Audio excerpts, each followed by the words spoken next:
हम जब आंदोलन करते थे तब हम भी बोलते थे कि लाठी गोली खाएंगे, फिर भी आगे जाएंगे। अभिजीत दिपके अम्बेडकरवादी भी है, अभिजीत दिपके मेरे समाज का है और हमारे ऊपर भी बहुत बार लाठियां चलाई गई है। अमेरिका से जो भारत आया था चुपके चुपके, उनका नाम है अभिजीत दिपके। अभिजीत दिपके मेरे समाज का है।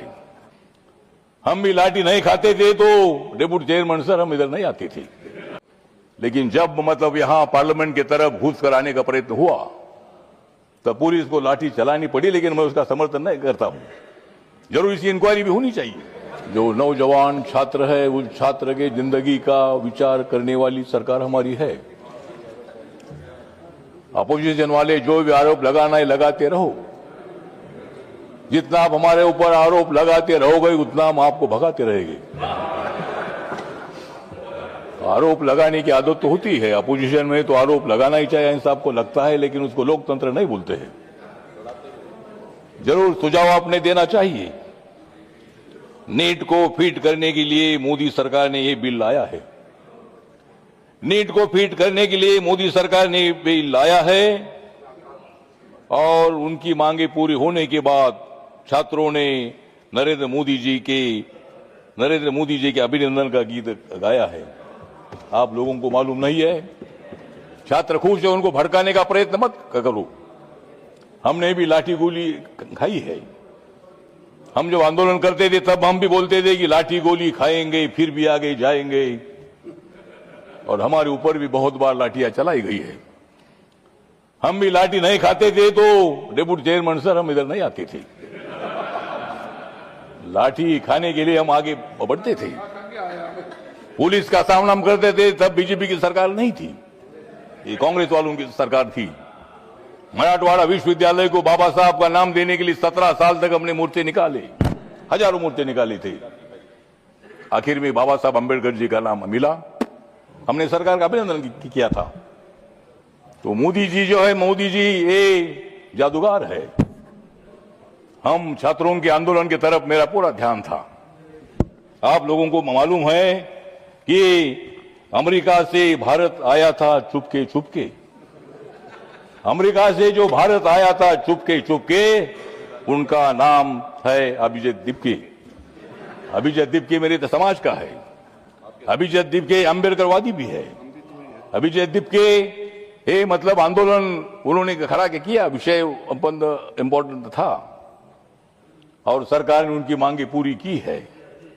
लाठीचार्ज तब होता है जब हम कोई पुलिस पर पत्थर मारते हैं।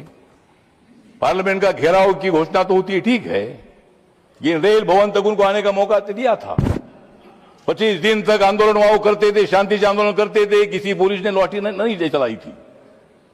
लेकिन जब मतलब यहां पार्लियामेंट की तरफ घुस कर आने का प्रयत्न हुआ तब पुलिस को लाठी चलानी पड़ी, लेकिन मैं उसका समर्थन नहीं करता हूं। जरूर इसकी इंक्वायरी भी होनी चाहिए। जितेंद्र सिंह साहब इधर है, उत्तर देने वाले हैं। जरूर अगर कोई पुलिस वालों ने गलती की होगी तो उनको सजा मिलनी चाहिए, उनके ऊपर एक्शन होना चाहिए। लेकिन नरेंद्र मोदी सरकार पूरा देख रही थी। हमें मालूम था पूरे देश भर आंदोलन हो रहा है और सारा देश के लोग मतलब उनको सपोर्ट कर रहे हैं।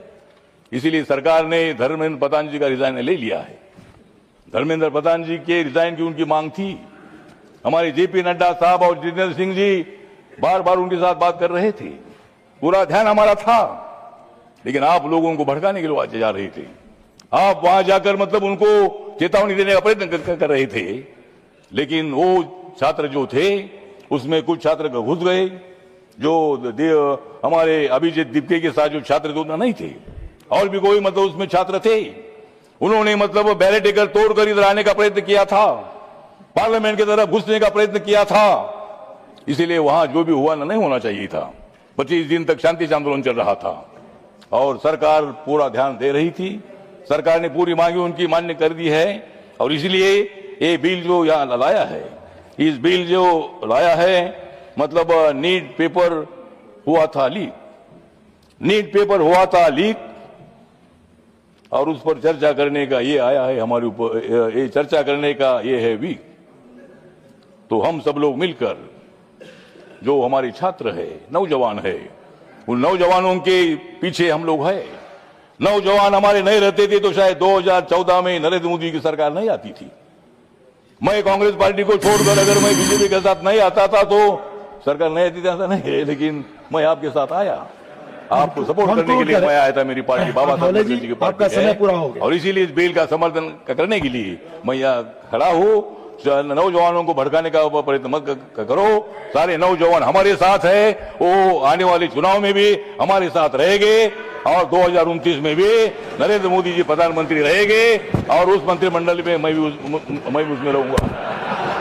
Thank you. तो इसीलिए मतलब ठीक बात है, तो इसीलिए बिल जो है बिल पर सुझाव दे दीजिए, दोबारा पेपर लीक ना हो उसके लिए आप सुझाव जरूर हम सुनेंगे और उसमें क्या परिवर्तन करना है उसके बारे में हमारी सरकार विचार करेगी।